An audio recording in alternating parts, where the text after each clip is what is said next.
I'm Dwight. I'm an alcoholic. Can everyone hear me all right? I hope. Okay. Let's see. So I was born and raised in San Mateo, which is most of you probably have no idea where that is because it seems like everybody's from all around the country, which is awesome because um, you know, how often do I get to speak to people in multiple states at the same time? Never, unless it's on Zoom. That's why, like, I loved like Zoom happening, and I love that it still keeps going on. Um, so, yeah, it's about 20 minutes south of San Francisco, and my dad was a carpenter, my mom was a banker. Uh, my dad worked a lot as a kid, and uh growing up I developed this like sense of like he didn't want to be around, right? Because he was working so much. But that wasn't the case, right? That was the case was that he was trying to provide for the family and put food on the table and put clothes on my back and pay the mortgage, etc. But my mind shifted into I'm not good enough, right? And then that kind of developed as I started getting older. As like I would think friends didn't like me because I wasn't good enough. So I would like my first like alcoholic tendencies were actually to lie or make up stories, um, embellish stuff, and to make friends think that I was cool, and so that was my first kind of like alcoholic moves right there. My parents divorced when I was in third grade. My mom remarried when I was in fifth grade, um, and she remarried, a really great guy, Australian guy, funny accent, and uh, I gained three step siblings. We moved into a big house. My life was good. We went on like family vacations. We did family barbecue stuff that I wasn't used to, stuff that I always wanted to do. Um, and life was good. By freshman year, my stepfather had gotten brain cancer, and by the end of freshman year, he had passed away. And that the week he died was the first time that I used drugs and alcohol because I had to get out of that kind of like just morbid, kind of depressing, sad feeling that was in the house that I was feeling, and it worked. You know what I mean? Like I got loaded, and I did not think about that kind of stuff. You know, of course, when I wasn't loaded, it all came back. But like, I didn't. No, I didn't really care about that. So like, it was just momentarily get me out of this situation right now. And so, um, throughout high school, I really didn't care much for school. Kind of dicked off, and um, I I was going to go to the army. Instead, I went to the Forest Service. And it was going to be was a wildland firefighter. Um, and I worked on a hotshot crew, and I suffered some trauma there.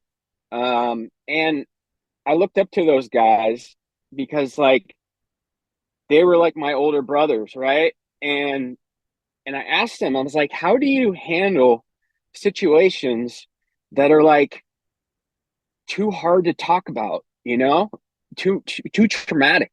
And they go, oh, it's easy. You just push it down and you just keep working. And I'm like, oh, okay, so that's what everybody does. And like, and that's I literally thought that's what like that's what people do, you know, be a man, do your job, kind of thing. Um, and so I did that, and after that, I worked for Cal Fire for 5 years, and I saw a lot more trauma, a lot more death, a lot more suicides, car accidents, all this kind of stuff, right? And and I and I I put it like this. Try holding a beach ball underwater. You can only hold it under for so long before it pops up, right? And I'm constantly filling this beach ball with all this trauma, right? And instead of letting the air out, right, talking about it, I just keep pushing it back down. And I have to use drugs and alcohol to do that, you know? Um, I blew my knee out on a fire and was given these magic pills. And off I went with those. Those were my main thing. And um, you know, it definitely helped my knee pain, but it also helped like the pain in my head. I had a lot of shit in my head that was causing me a lot of pain, and it made me uncomfortable all the time. And this made me comfortable, um, plain and simple. And so I I would take these, you know, if I was going on a date with a girl, I didn't want to be uncomfortable. I didn't want to be weird. So I'd take these. If I was going to hang out with friends, I would take these.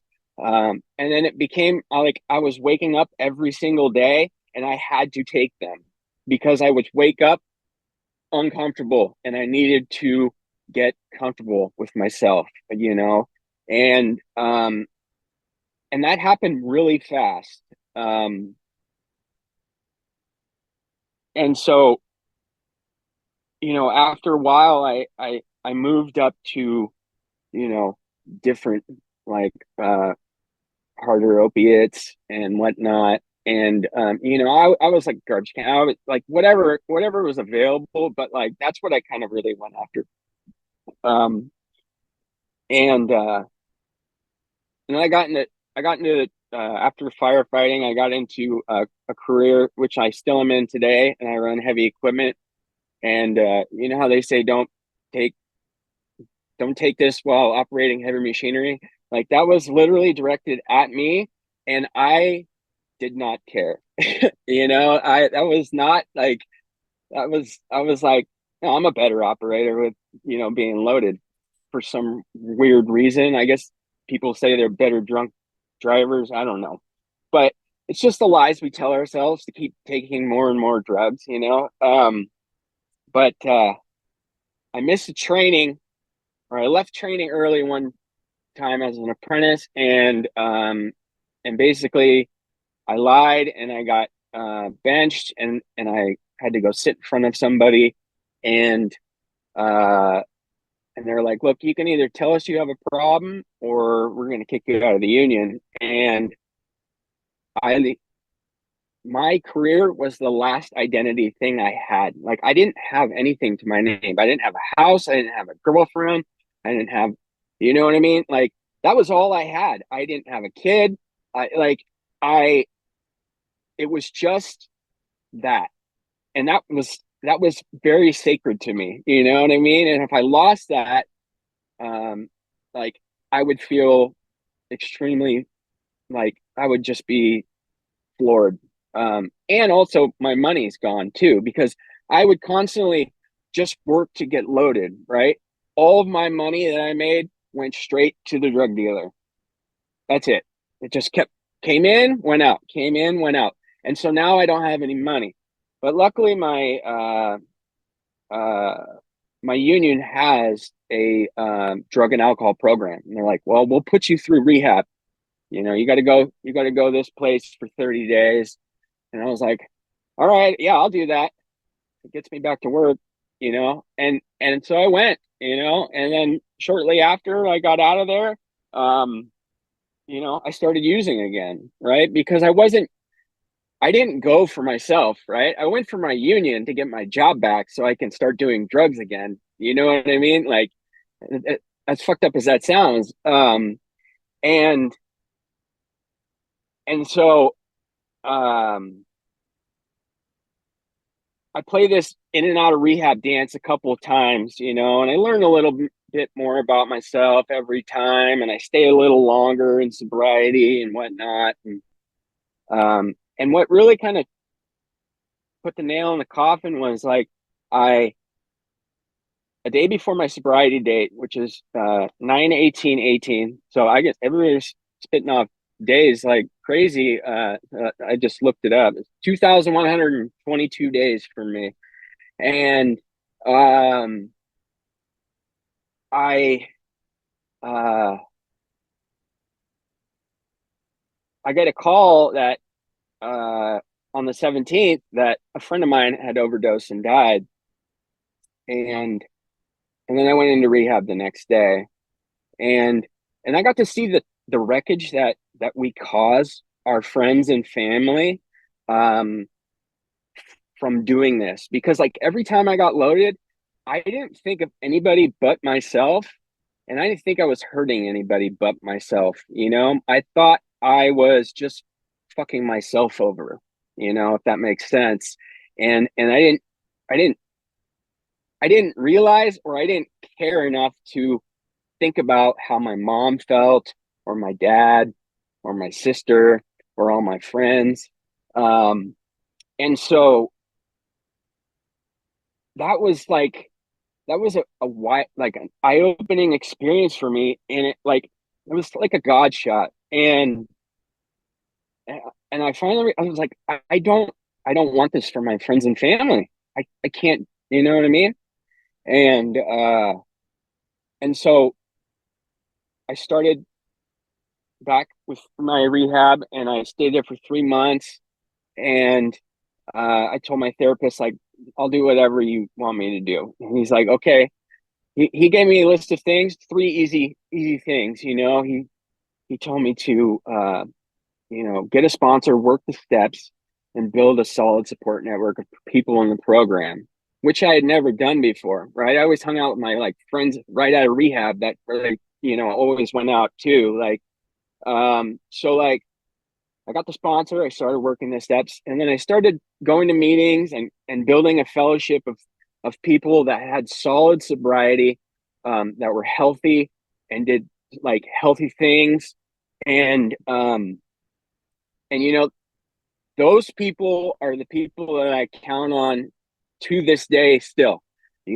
Mike's one of them. I think his sister's in here too. She's one of them. Like I have a lot of like people that I like um can turn to if I need something. Also, like they are the people that like will give me that push to do the uncomfortable thing that I will always talk myself out of. I will talk myself out of anything,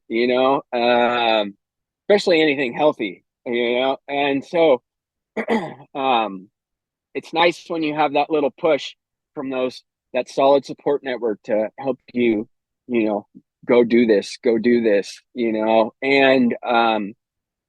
and so yeah. And like today, what today looks like, I mean, like I have uh four sponsees. Um One's got 2 years, one's got over a year, the other one's got 4 months, and the other one's got 5 years. And uh you know I really learned how important taking men through the steps is, because um like I was in a very low place. I was working nights.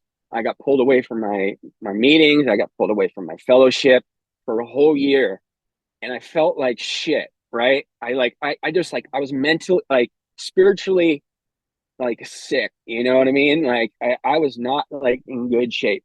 And I got a new sponsor, and he's like, "Oh, why don't you get a new sponsee?"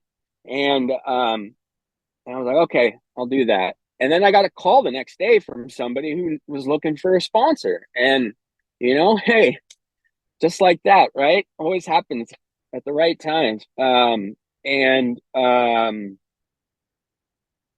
so I started working with him, and it totally changed my whole program again. And like I like to share that because even if you're a sponsee and you feel like you're not doing anything for anybody, like you are doing a ton for your sponsor just as much as he's doing enough for you. So like like I always like to stress that like being a sponsee is just as important as being a sponsor. And it looks like I am running out of time. So that's where I'll end. I hope you got something from my share. Thank you.